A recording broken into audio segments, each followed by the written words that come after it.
What's going on, everybody? Mortem here, this time bringing you a review after 100% of The Outer Worlds. This is a first-person RPG set in a sci-fi universe, and it is an Obsidian original IP. Couple things right off the bat, gonna be some spoilers throughout this video. Not so much on the story or anything, most of it's minor. I'm gonna talk about the DLC towards the very end of the video, and I will call out a separate spoiler for that because one of those DLCs very recently to the time of this video came out. Throughout the video, there might be some minor spoilers in general, so I'm just trying to warn people as best I can there. Second of all, I like to review games after I 100% them.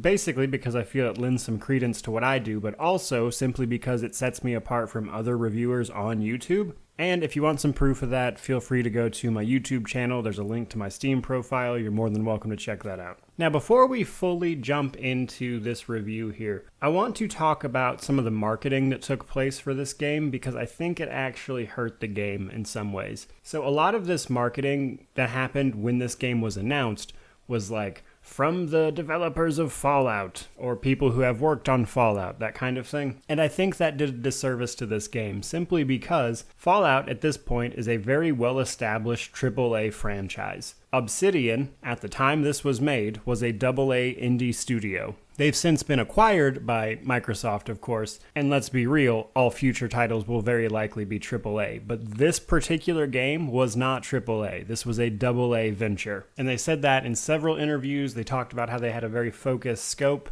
So one thing that I just really didn't like was that it was marketed in a way that would compare it to Fallout. And I say that hurt the game simply because it came out, it was a AA experience, and everyone was talking about how it was compared to Fallout. And again, that's how it was marketed, so I can't fault those people for making that leap. Honestly, I think the best thing you can do for this game is simply throw the notions of what you have on Fallout and this being similar to that, just throw it out the window. Yes, there are some comparisons here and there, but largely they're very different games, and I wish they hadn't done the marketing like that. But nonetheless, this is a game that I still have quite a bit to say on. That was just some stuff I wanted to talk about right at the beginning, but now let's actually dive into this game. So when you fire up the game, you're going to be met with difficulty. Now this is story, normal, hard, and supernova. For the most part, I would recommend people play on hard, especially if you've played a lot of RPGs. Maybe play on normal for the first playthrough, kind of get your bearings, and then I would recommend playing on hard after that because it's not that difficult. And then there is Supernova Difficulty. This is essentially like a pseudo-survival mode. It adds a lot of restrictions, like only being able to fast travel to your ship, having to eat and drink and sleep and everything, but you can only sleep on your ship, you can only rest and cure broken bones and things like that, injury-wise, on your ship. Just a lot of that kind of restrictions. And simply because that doesn't really add any difficulty to the game, unless you just really enjoy that kind of survival-esque mechanic, it's not a difficulty I would recommend playing on most of the time. Now, after that, we see kind of an intro to the game, which is us being woken up from some sort of cryogenic stasis by a clearly not the sanest guy in the world, bit of a mad scientist type. So this is where I want to take a moment to talk about the story. Not going to go into it too majorly outside of like the basic setup. To actually set up the story of the game and kind of where we are and what we're doing, this mad scientist is waking us up from cryostasis on a ship called the Hope. The Hope and another ship called the Groundbreaker traveled to the Halcyon colony to set up a colony here in a separate solar system of sorts. Now, all these people should be in contact with Earth and everything. However, as you soon learn from the mad scientist, the people from the Hope were never woken up for reasons that the story gets into. When you get woken up and you find yourself in, quite literally, an alien world. However, the colony is decently established. Now, we'll get into kind of the world building of that situation here in just a little bit, but the main thing I want to mention here is that I think the story is okay. I liked it. It's decent enough, it's cohesive, it makes sense, and I will say that most of the choices your character gets to make are going to be centered around the main story. We'll talk about the side content further on down the line, but I wanted to mention this right off the bat here. Most of the major decisions your character gets to make are with the main story. The DLC did add a few things where you could actually make some decisions. However, for the most part, the vanilla game especially, this is where most of your decisions were, and truth be told, even still, there wasn't a ton of them. But with all that kind of out of the way, let's talk about our character setup. This is an RPG, so we're focusing primarily on attributes and skills. Each of our attributes here can be brought down 1 point to below average, or buffed up several points, and you get bonuses and detriments, depending on what the stat is, of course. For instance, strength gives us our carry weight, as well as some melee damage, and that increases as you put points into it. Now, initially, you'll have 6 points to put into these skills, with you having to put at least 3 points into an attribute to take it to its max level, and thus give you the max bonus. So a couple of things here. One, the affected skills are basically pointless. The main thing you want to pay attention to here is the bonus you're getting from raising these skills, because it's essentially impossible to make a wrong decision here because of the way the skill system works, which we're going to get into next. The only way you could really mess this up is if you were deliberately trying to, like if you put all of your points into charm, which gives you bonuses to your companion's abilities and stuff, and then chose to be a lone wolf, which is another type of build you can do, and not even recruit the companions. So again, intentionally trying to screw that up is basically the only way to do it. Most of these bonuses here are nice, and they can give you a substantial bonus if you are trying to spec into something, but again, you'd be hard-pressed to make a wrong decision here. Now, when we have skills, they are broken down into types of skills and then the actual branches including the skills. So we have melee, for instance, which gives us one-handed melee or two-handed melee, and those are separate skills. Now, for the first 50 points in our skills, we put points into the main branch, which is melee. So we'll put points into melee until those skills reach level 50, and we get 10 points per level. And once they reach 50, then we are forced to specialize between one-handed and two-handed melee in that particular example. Now, right here at the beginning of the game, we get 2 points. And now these points are actually a 10-point boost to 2 of the actual, branches of skills. So you would add maybe a point to stealth or a point to dialogue, for instance, and that would give 10 to all of those skills. Which is interesting, but the problem is this is a relatively shorter game.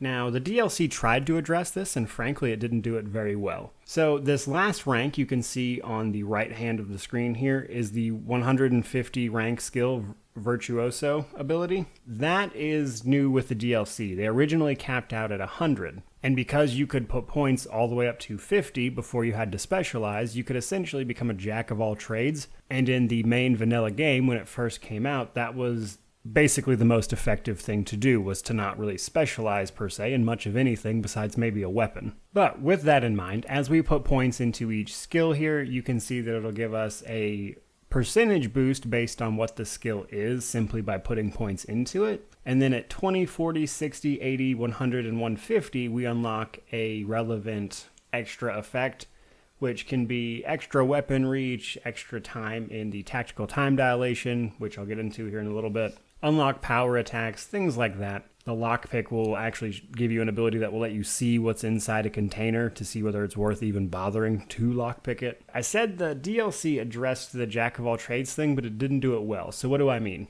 Basically, the 150 Virtuoso bonus sucks.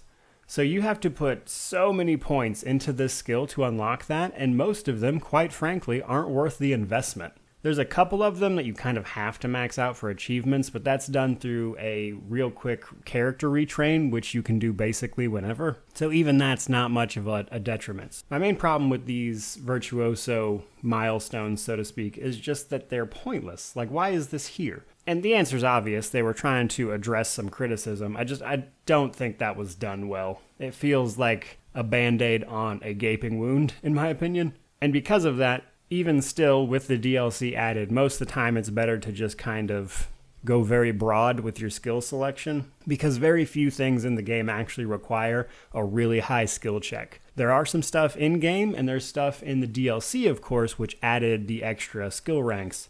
So obviously they put some stuff in there, but the main game doesn't have that many. But alright, that's enough about skills. The next part of character creation is actually aptitude. This is pointless. All this does is give you either a 3% damage type reduction or a +1 bonus to a particular skill. But as I just mentioned, you get 10 skill points to spend per level, plus you get to give them to a bunch of skills at once until they hit 50, so giving me a +1 bonus to something is dumb. So outside of the novelty of selecting a background, which is essentially what an aptitude actually is, it's pointless. This didn't need to be here. Or at least they should have given it more substantial bonuses. From there, we move on to appearance. You're only going to see your appearance in your character menus. They will not come up in any other part of the game. You don't really see yourself in cutscenes, anything like that. The only time you really see yourself is literally in your inventory screen. So it was nice of them to add. It always makes you feel a little more connected to your character in general. Appearance, you're not really going to see it, so just something to keep in mind there. We've made our character, we get thawed out from the Hope, and we get sent to the Emerald Vale immediately, and that is where the actual game kicks off and we're able to control our character. So this is a good time to talk about the world building. As we're going through and we first land on the planet right after this, it gives us a small little tutorial section, which is pretty quick, and then it kind of lets you loose on the game.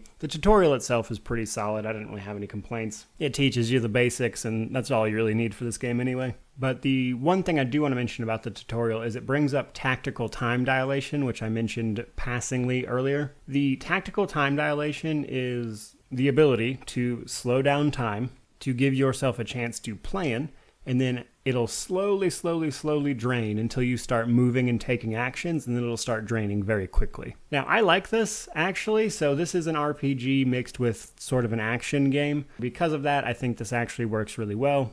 For the people who aren't like, quick reflexes action guy, it gives you a chance to actually plan out what you're doing. It's very good at lining up headshots for a sniper, things like that. There's a ton of bonuses you can put into speccing into tactical time dilation that make it incredible, and it is a very strong way to play the game. So I just kind of wanted to give a brief explanation of that. First things first, with the world building, let's talk atmosphere.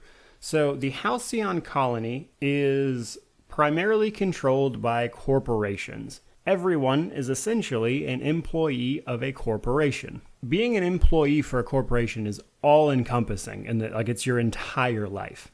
All you do is essentially work for this company in some capacity or some way.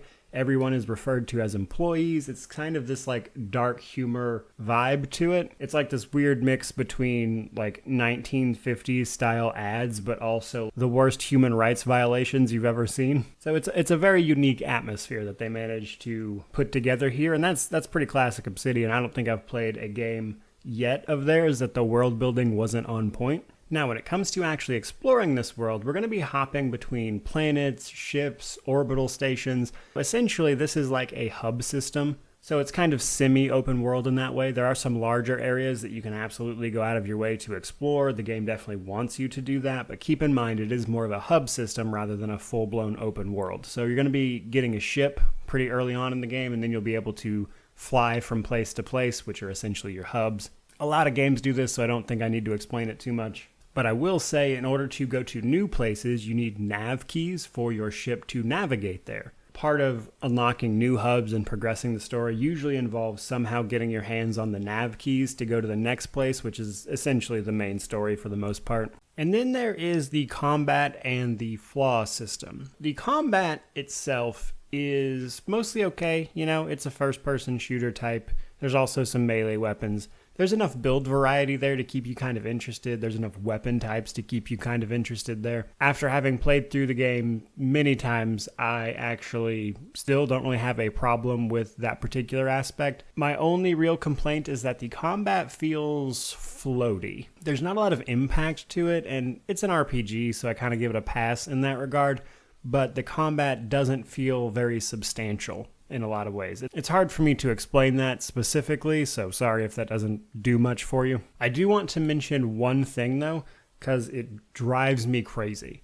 You don't get to throw grenades or anything like that in this game. There is no throwable. However, one of the weapons you can pick up is a grenade launcher. How are you going to put a grenade launcher as a weapon, but not let me find and throw grenades? What is that? The other system I want to talk about in this part of the video is the Flaw System. Mostly this comes up during combat, not always by any means, but I feel like that's the most natural place to put this system. As you level up, every other level I believe it is, you get perk points to put into perks, of course, that then help you specialize your character. This is where a lot of your character power comes from, is these perks. Now, because it's every other level, there's a set amount of them. The exception to that is through the Flaw System. As you explore and interact with the world, you can come into contact with certain things that will trigger the possibility of taking a flaw. For instance, say you get hit by robots a lot. The game might notice that and be like, hey, you get hit by robots a lot. Would you be willing to take more damage from robots permanently, but also get a perk point in a trade-off for that? This is a system that sounds really cool in theory, but the problem is there just isn't enough of them, and it winds up not being as fun as it sounds. For instance, one that I almost always take is, as a sneak character, if you're in places you shouldn't be sneaking around, you can potentially get the paranoid flaw, which is that, while you're sneaking around, you take a bunch of negatives. But here's the thing, if I'm playing a character that's spec'd into sneaking around, the negatives for that, which are usually like combat stuff, aren't going to affect me because I'm sneaking. So all that is essentially a free perk point.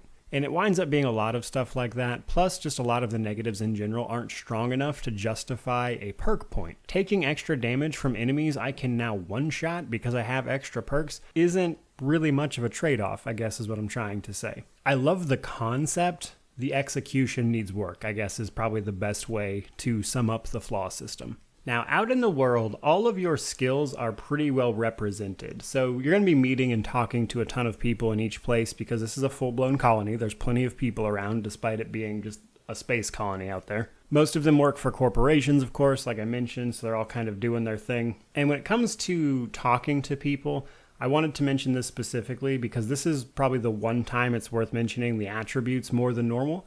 Because depending on your attributes, it can unlock conversation options with them. For instance, if your perception is so high, it can unlock options.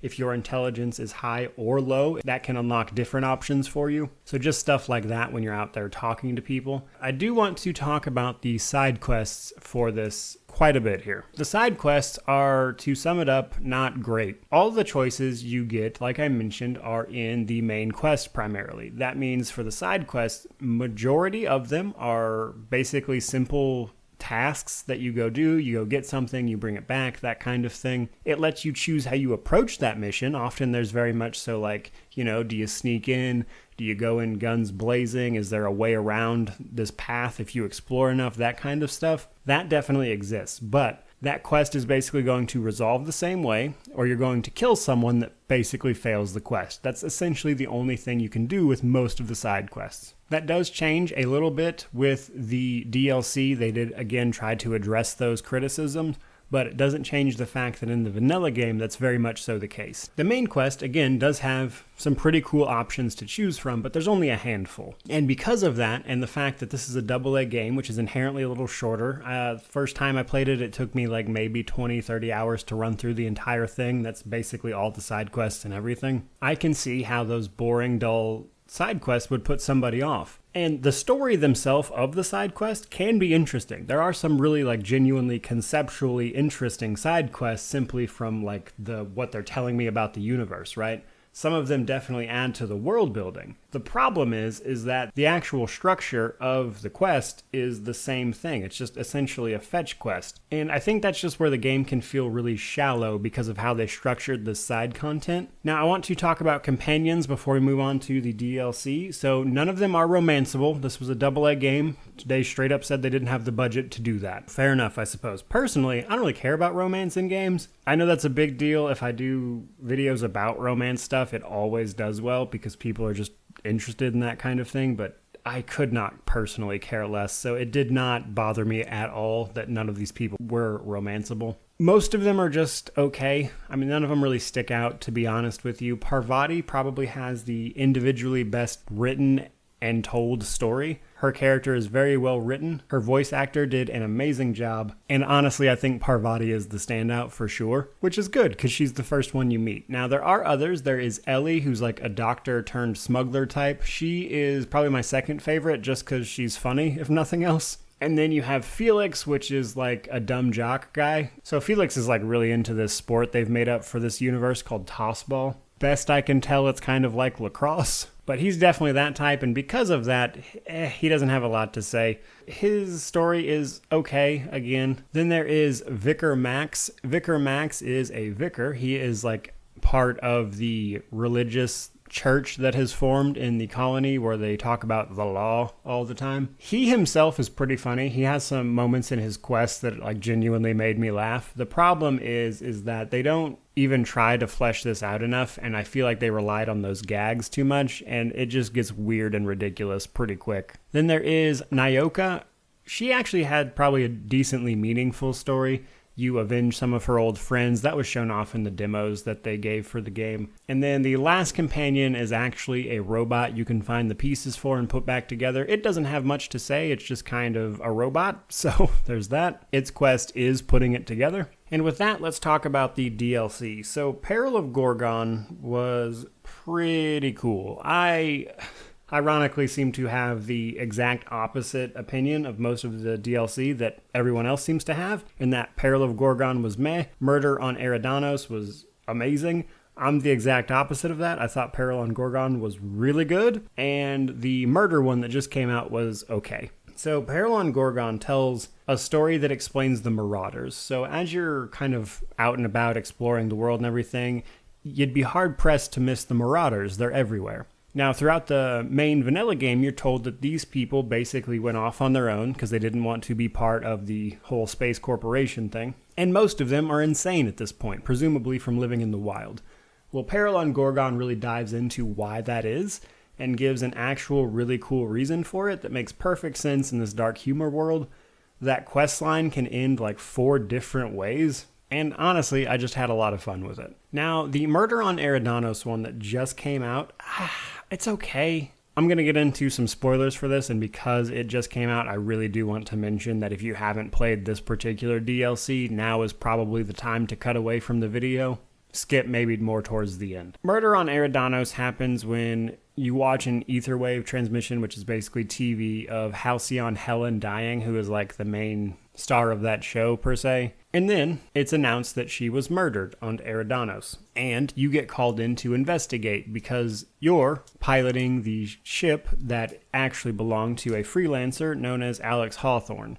Now, because you have his ship, they think that's you, and they hire you to investigate this. First things first, they give you this little, clue finder thing, right as you come up to the scene of the crime, so to speak. It's essentially a scope that you look through, and then as you're looking through it, it'll point out clues and stuff for you. It feels pointless. You can only use it on Eridanos. It's only for this little investigation. Most of the clues that it sees are essentially just ways of telling you stuff without telling you stuff. To me, it felt like an unnecessary gimmick. I feel like they could have easily written around that thing, and it felt like they added it just because they wanted to say they added something new. Now, moreover, you have to investigate all the possible suspects here. This investigation is nonsense because as you investigate everyone, if you're paying attention, you quickly realize none of these people could have possibly killed her, which means the only logical conclusion is that one of the people hired you to investigate probably killed her. Sure enough, that turns out to be exactly the case. And that's fine, it's a video game, the twist there didn't need to be,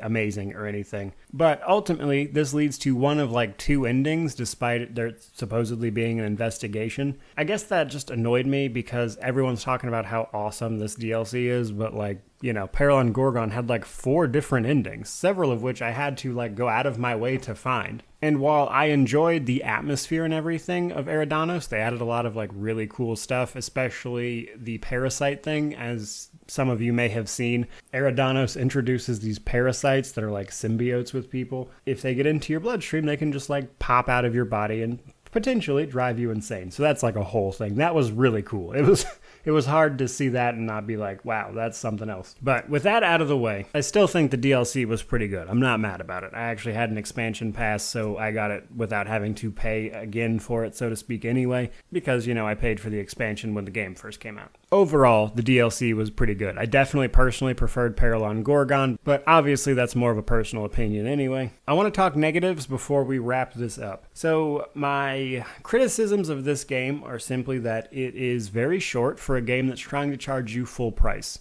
The Outer Worlds has always been $60. It's on sale right now for half off because the DLC launched last week, but it's still $60. And this is a AA experience. I think they could have charged $50 and had a huge PR win over it. So I don't know. I don't know that that's a knock against the game per se. It just annoys me that they're charging $60 for what is relatively a short game. Now, I think the game and both of its DLCs are worth $60, but just the base game, I don't think they should be charging $60 for that, quite frankly. And then, of course, again, as I mentioned, wasn't wild about most of the side quests. I liked what they added to the world building, but the quests themselves were pretty And then, as I mentioned, because you can be this jack-of-all-trades character, and there's only a few different decisions, and most of them mostly wind things up in the same place anyway, because of those things, there's not really much replay value in a game that is trying to sell you on builds and decisions. They kind of weirdly shot themselves in the foot in that regard. And then my last big criticism is that most of these characters are forgettable. And I don't necessarily mean that in a mean way. None of them overstay their welcome. It's just that the game is relatively short and a lot of these characters don't get fleshed out. So what you're actually meeting is like 2 seconds worth of a personality, which is coded in that 1950s dark humor corporation stuff I mentioned earlier. And it's hard to get invested in some of these characters because of that. Outside of your companions, again, most of these characters are forgettable. There's a few I remember, mostly from the DLCs, but a lot of the other characters throughout the game are just forgettable. That said, a full opinion,